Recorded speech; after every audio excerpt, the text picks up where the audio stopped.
What's happening, fellas? Check out this classic. This is the Triumph Trophy Trail. This is the bike that Triumph campaigned in the off-road races like the Jack Piner Enduro. This is when men were men and Enduro bikes were giant twin-cylinder four-strokes like this.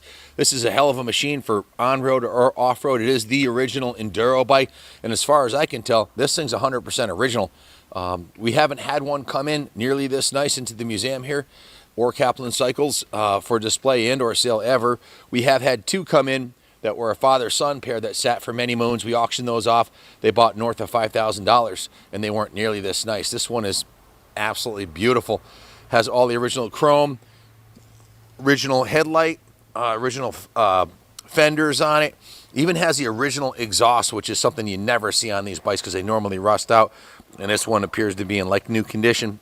The fit and finish on it is like it just came out of the factory original. It even has the original Made in England logo on the frame rail right here. The chrome on the rims is in nice shape. It's got a nice set of tires on there. We didn't have to do much of this one, guys. We bought this from a local collector. Basically, they rinsed out the tank, cleaned the carbs, put new spark plugs in it, put a new battery in it. It fired right up, and that was about it. Went to the detail shop for a fluff and buff, clean and polish, wax, and detail. And what you see is the original product just resurrected, ready for riding. Original headlight on here. You just don't find them like this because most of them were ridden off-road and destroyed like most enduro bikes are. Cool, classic, original Triumph. Anything you'd like to add about this, guys?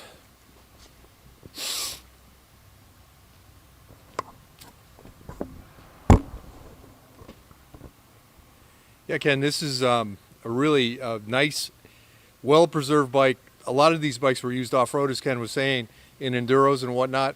In fact, the British ISDT team fielded a group of these bikes in 1973 in the 6 days and did quite well. They were gold medalists in the heavyweight class, which was no small feat. This one you can tell by looking at the cycle parts underneath, the muffler, the frame. It's been lightly used, and the tires will tell it's been used on the road for the most part. I wouldn't say this bike had been used off-road at all. It's in great condition. Definitely well preserved. But it was a capable bike off-road. The ISDT team on highly modified bikes, but definitely at the same engine frame and suspension as this bike has, did very, very well in the 6 days in 73. This is add about the two-up riding.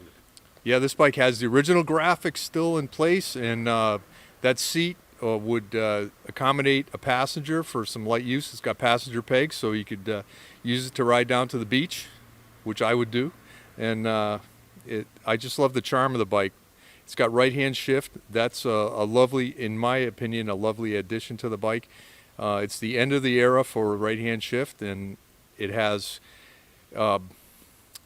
an air scoop front brake, so it's a high-performance front wheel on that bike, and definitely one that would get it home every time.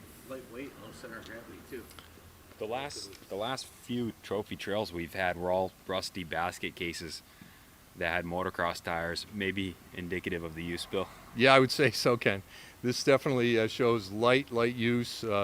You can tell by looking at the lower parts, the lower part of the forks, the engine cases, the frame rails, everything is just as it were used on the street.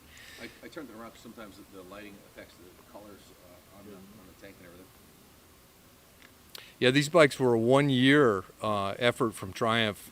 I think they were trying to stay in the dirt bike market with this, and a lot of the bikes were used by old-time enduro guys who rode them in the woods just as they were intended, but it makes a great, versatile street bike and it kind of a tracker trail, even road tracker trail, if you will. So basically it's a bike that will do just about anything. I think the beginning of the adventure bike era, in a way. Yeah, if you look at the engine cases, you can tell, it's been babied more than it's been beat. And I would say this bike has seen definitely light duty its entire life. Look at the indication of any crash damage anywhere on the bike. It appears to be a rare original survivor of a highly collectible 70s enduro Triumph twin 500 2-in-1 exhaust. It's quite quiet with this exhaust on here. It could definitely be woken up with a set of performance exhaust, but they're only original once, and it's worth the most in this condition. This is the same engine that they ran in the Daytona 500 model. It raced on the banks of Daytona, raced it through the woods in the Jack Pine Enduro. Desert raced it. It's just truly an all-around torquey 500cc twin. So if you're looking for a classic to include in your collection or something you can ride at the events, this could be your bike. Good luck bidding on it, and God bless America.